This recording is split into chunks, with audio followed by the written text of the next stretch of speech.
Good evening, or good afternoon, or good morning, depending on where you are.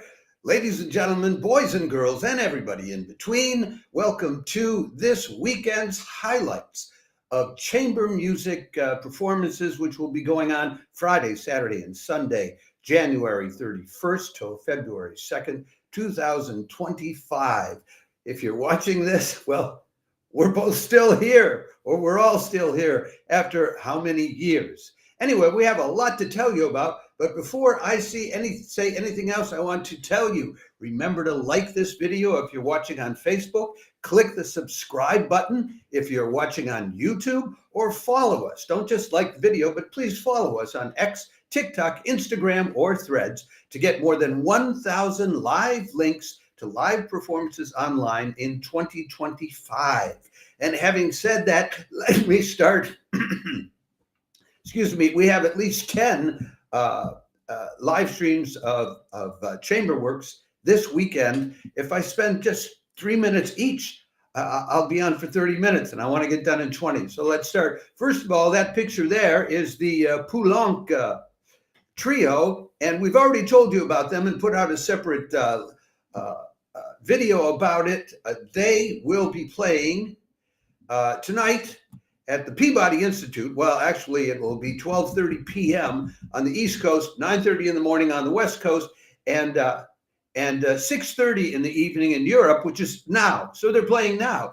If you want to hear some Beethoven, the Gassenhauer Piano Trio No. 4, plus some contemporary pieces by James Lee III, Thomas Benjamin, and Viet Quang, go for it now. Just hang up on this and go see that, and you can come back and watch this live stream in the replay. But you don't want to watch a performance in the replay. You want to enjoy it while the performing artists are pouring their hearts, minds, and souls into creating the moment of truth and beauty to share with you, everybody in the performance hall, and the remote audience. Okay, let's move on to the next one. A little later today, in about 2.5 hours, because there will be a concert coming to you, a live stream coming to you from Wigmore Hall. Let me stop a minute. Let me try to remember to do this the right way, because I want to put up a photo for each event that I'm talking about. And I want to give you a photo now of Konstantin Krimmel and Amiel Bushakevitz. And there they are. Okay. Wigmore Hall says, "Happy birthday, Schubert," with a concert by baritone Konstantin Kimmel with Amiel Bushakevitz on the piano, playing a variety of selections of Schubert songs, Friday, January 31st, free of charge. That'll be at 9 o'clock European time, 3 in the afternoon on the East Coast, noon on the West Coast. And look, if you really want to join in enjoying the happy birthday to Schubert, 7 in the morning Australian Eastern Daylight Time. I don't have a lot of information about Krimmel and Bushakevitz.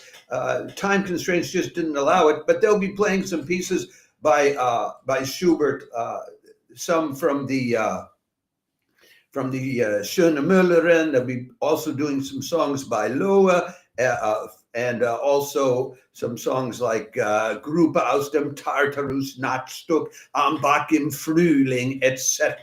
So I commend that to you. The Wigmore Hall live streams are always high quality presentations. They're the premier live chamber music concert hall in London, and maybe in the world. At least the Brits will tell you in the world. Okay, let us move on then to the next of the live streams I want to tell you about. But we've also already told you about this one and put out a separate notice about it.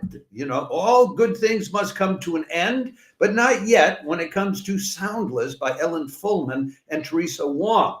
Roulette Intermedium continues the 2-part live stream of their unique composition, Soundless, this Friday evening, Eastern Standard Time in the U.S. at 8 o'clock in the evening, Eastern Time.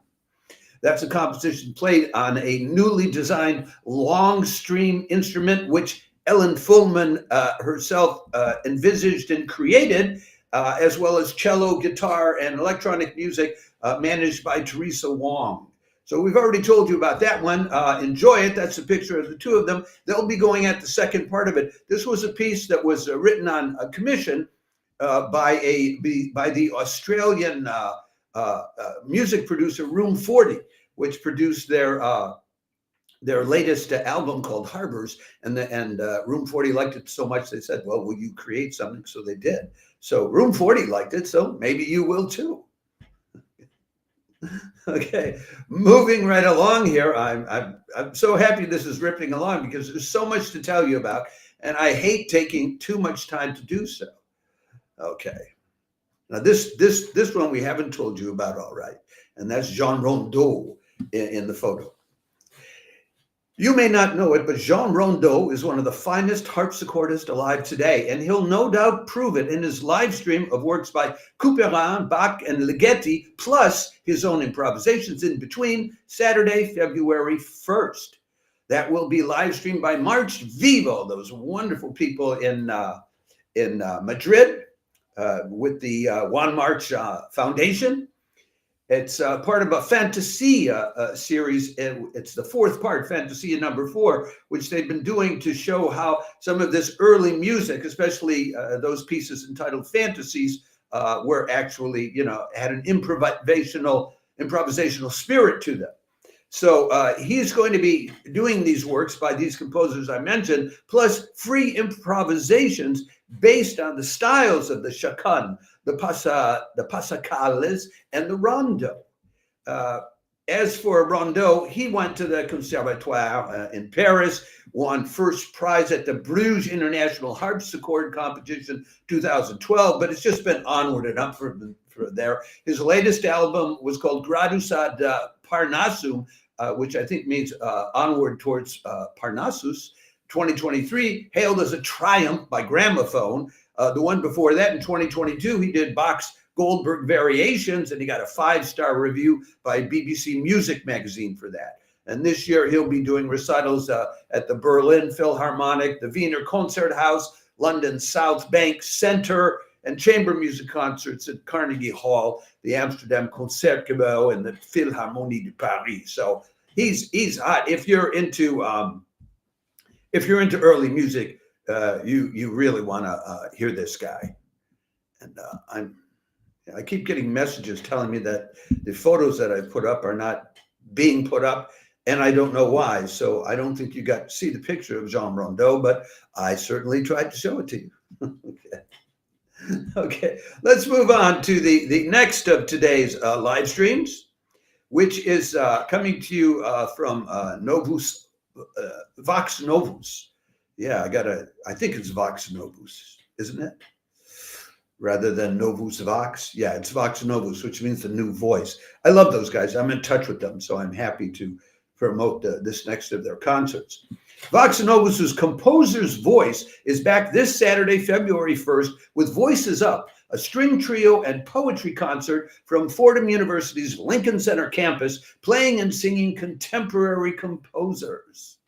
That's right. This will be at 2 o'clock in the afternoon, Eastern Standard Time, 11 in the morning on the West Coast, 8 o'clock in the evening here in Europe. If those of you in Europe don't want to be watching the symphonic live streams, which we will be telling you about probably tomorrow in another live stream. There are at least 2 of them in Europe tomorrow, and another one from the U.S. Anyway, the performers include, I have the pictures of them up for you there. That's Hallie Gilbert, soprano. She got her BA from Eastman School of Music, also studied at the Tanglewood Institute and the American Academy of Dramatic Arts, learning how to act as well. So on the violin is Claudia Scher, who has an album out of all 6 Bach sonatas and partitas. She's from Canada. She went to the Juilliard Accelerated Bachelor Master Program and got a doctorate of musical arts at Stony Brook about 15 years ago.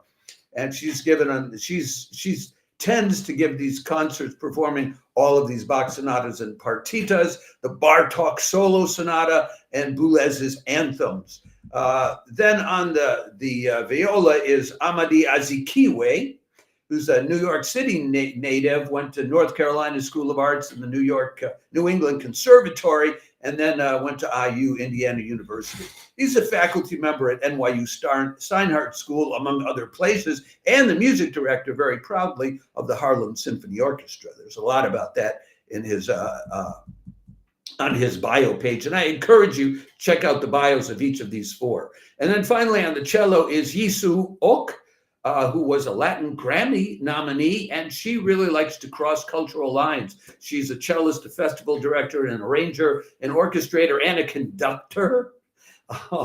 She's worked with people, as Doug Verse says, Paquito de Rivera, Pablo Ziegler, Regina Carter, Ron Carter. Interesting group of people. There'll also be poetry by poets Alison Powell and Jennifer Atkinson. So that could be fun if you like all kinds of voices. And who doesn't? All right, moving right along here. We move on now to good old Boris Giltberg. I love this guy. This is great. Now, this is... let me tell you about Saturday, February 1st. Boris Giltberg continues playing through all 30. Well, I got to restart that because it's Boris Giltberg. And I had a typo in my notes, and I have to do these announcements correctly. Saturday, February 1st, Boris Giltberg continues playing through all 32 of Beethoven's piano sonatas, and you get to enjoy the latest installment free of charge via Wigmore Hall's live stream. So, of course, you're most welcome to make a donation, and they would like you to do so because it costs to do this. This is, I think, the fourth installment of it. Now, look, you can listen to Giltberg do this free of charge, make a donation for it, or you can pay. Stage Plus is running another pianist who's also playing through all of the Beethoven sonatas, but then that's going to cost you like a minimum, I think, $9.90 per weekly subscription, or like $14.90 for a monthly subscription. So and Giltberg is an excellent pianist, and his choices of how he's grouping them in this particular concert, for instance, he's taking some pieces from which were the earliest piano sonatas that Beethoven composed in his early years in Vienna. And this would be, which ones were that? That would be Piano Sonata number 4, 8, and 9. And then he's doing two more, which are what he considers more experimental. Which one is it? It's Piano Sonata number 20 in G, Opus 49, number 2, and Piano Sonata number 26 in E flat, Opus 81. Called Les Adieux, that last one, Les Adieux, with which he ends this session, was probably inspired by the fact that Beethoven's patron, the Archduke Rudolph, had to leave Vienna when it was besieged by Napoleon's armies in 1809. We sometimes forget that history happened and that chamber music did not happen in a vacuum. It happened in the real world. And I put up a picture of Boris Giltberg there. You know, the thing that always intrigues me is when you look at these pictures people put up with their bio or to publicize themselves, they almost never show themselves playing, which is what interests us. We want to see how they are when they're playing, not how they are when they're wearing a sweater or leaning against a tree. You know, it's very unlike sports. Sports figures, they tend to show themselves in action. And yet so often performing artists, they don't want to show themselves in action. And I honestly don't get it. But let's keep moving right along now to the next offering that we have for you. I think by now we are on to Sunday, if I'm not mistaken. Yeah, isn't that a pretty picture? That's the picture that the Brooklyn Art Song Society chose to use rather than pictures of the performing artists. So for this particular concert, so I will respect that choice. And I'll stop and take a sip. This is not wine, although it kind of looks like Greek wine with Retsina in it, but this is just apple juice. I don't drink on the job. Let me announce this properly. The always cultivated and interesting Brooklyn Art Song Society series continues this Sunday with music from the Viennese school, meaning what came before Beethoven. Hint, hint, Mozart and Haydn. That's right. There was a piano concerto. I think there was a piano concerto concert last week, a live stream we were telling you about, in which it was a Beethoven piano concerto, and the musicologist told us this concerto changed the course of musical history. They could never compose concertos the same way after Beethoven did this one. And so, and in other words, the ones that were done by Mozart and Haydn couldn't be done anymore because we'd gone beyond it. Anyway, the Brooklyn Art Song Society, this one is not free of charge. I want to mention to you all of the links that we give you. If there's no amount listed, it means it's free of charge. To get access to this one, if you wanted to attend in person, it's $35 to $55 there in Brooklyn. You can get it on their website if you take a monthly subscription, which you can cancel from month to month for only $10.99. And that gives you access to all kinds of early music data and research and articles. Definitely, I would say worth it to your average middle class. If you're like a middle class lover of early music, it's worth the $10.99. They'll be doing selected songs by Haydn and by Mozart. And they will do, they'll be doing Beethoven's Adelaide. Adelaide.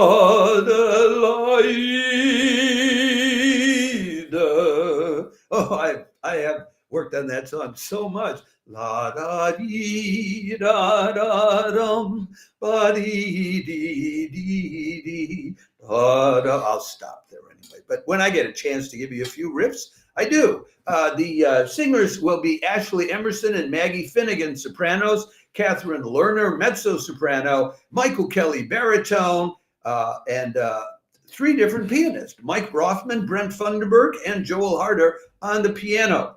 Maybe that's why they didn't give pictures, because there were too many pictures to put up and to show.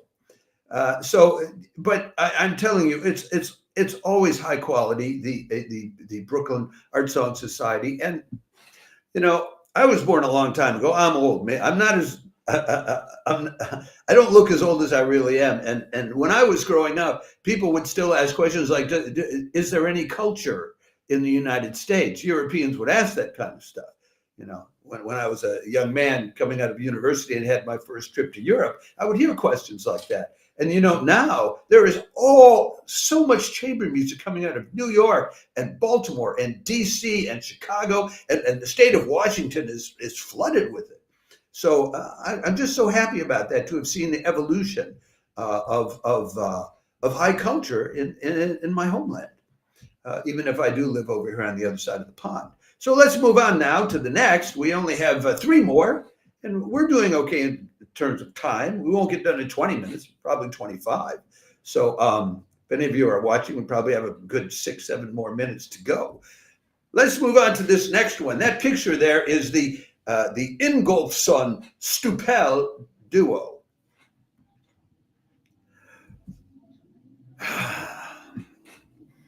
Sunday, February 2nd at 3 p.m. Eastern Standard Time, the Peabody Institute live streams the Ingolfsson-Stoupel duo, celebrating the 150th anniversary of the birth of Maurice Ravel. That's right. That'll be at 3 in the afternoon on the East Coast.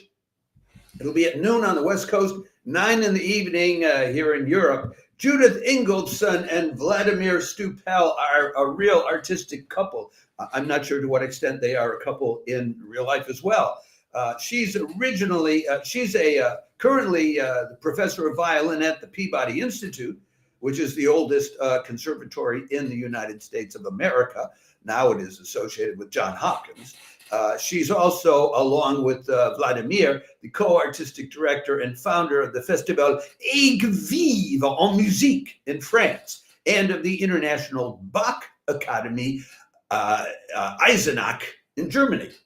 She studied at Curtis Institute and the Cleveland Institute a long time ago, but she's a real pro. And this is probably at the Peabody Institute because Judith is on the faculty there. But I think she lives sort of half the time in Germany too, as does Vladimir Stoupel.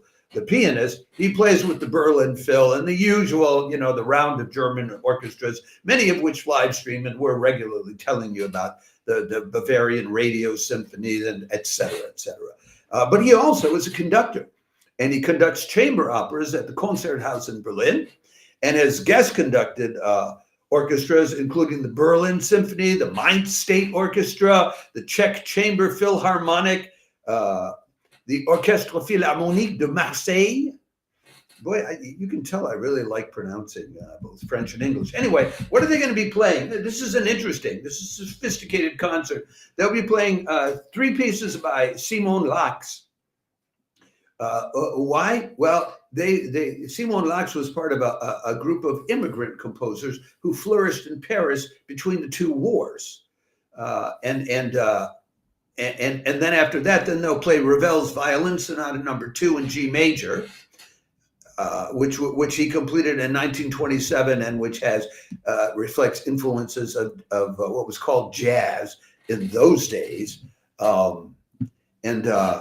I think there's a story about how Gershwin went to Ravel and asked Ravel for lessons in composition. And Ravel asked Gershwin how much money he was making. And when Gershwin told him, because Gershwin had been a star popular song composer on Broadway for years, then Ravel said to him, well, you should be teaching me. Anyway, so they'll do that. Then they will do a piece by Messiaen, Louange à l'éternité de Jésus, praise to the eternity of Jesus, from the Quartet for the End of Time by Messiaen. And they'll finish up with Beethoven's Violin Sonata No. 10 in G major. What does all this have to do with Ravel? Well, I recommend that you check out the website and follow up and figure out why, because the Beethoven sonata was composed for Pierre Rode, who was a preeminent figure of the French violin school, which then influenced Ravel's generation. So this is an erudite concert. It's at the Peabody Institute. I mean, what do you want? But the next concert is also going to be one. Anyway, I commend that to you. It's free of charge. I wanted to get this done in 20 minutes, and there's just no way. It's going to end up taking roughly 30 minutes, and I just couldn't get it done sooner, folks. Okay. What else do we have going on today? We have 2 more.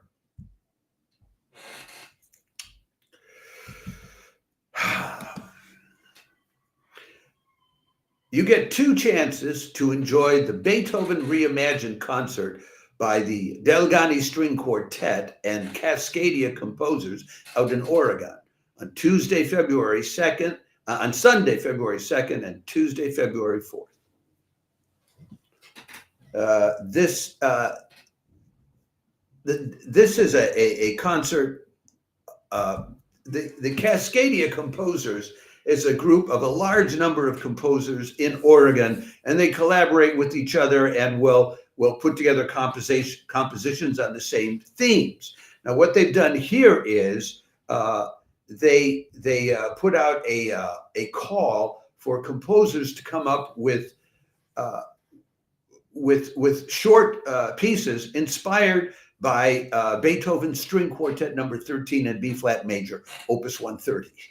Yeah, that's what they did, and so the first half of the program consists of these short pieces that various contemporary composers came up with in response to this string quartet by Beethoven. And then the second half of the program will be that string quartet by Beethoven, as well as a fugue by Beethoven, Opus 133. The quartet consists of Anthea Creston, who played for many years with the Artemis Quartet in Europe and had a distinguished career over there, playing with the Berlin Philharmonic, was a concert master with the Deutsche Oper in Berlin.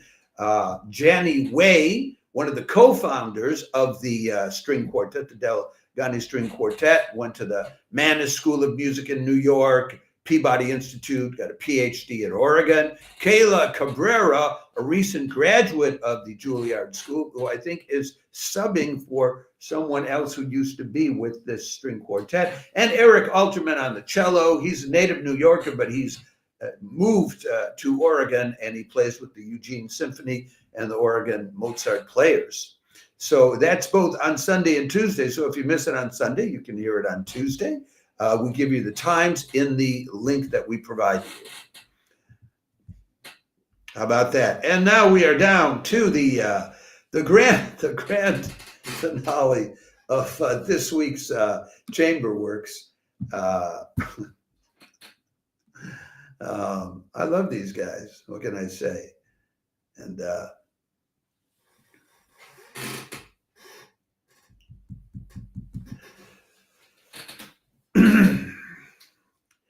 this Sunday, February 2nd at 7 in the evening Eastern Time, Gene Pritzker and Composers Concordance is back to their usual tricks of now music by now composers played by now musicians.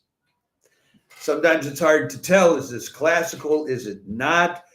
This concert is it's two different groups playing. It's called Sound Liberation, and the two groups are Tasman and Noise Punk, and there's some pictures of them at work there. But the truth of it is that these are two different groups organized by Gene Pritzker, who is the guitarist, composer, classical musician who also brings in jazz and electronic music influences and anything else he can think of, and somehow manages to attract to himself other classical musicians and sometimes jazz musicians who get together and work on the most contemporary compositions you can imagine, sometimes things that are just composed for that occasion. The composers this time will be Gene Pritzker, Tassos Papastamou, Marshall Coyd, Dan Cooper, and Tim Mukherjee. And of them, I know Pritzker because every week they've got something else going on. I'm not sure of these others. So they'll be doing, among other things, Pritzker's America Electronique No. 2 for narrator, violin, and DJ. And somebody's trying to...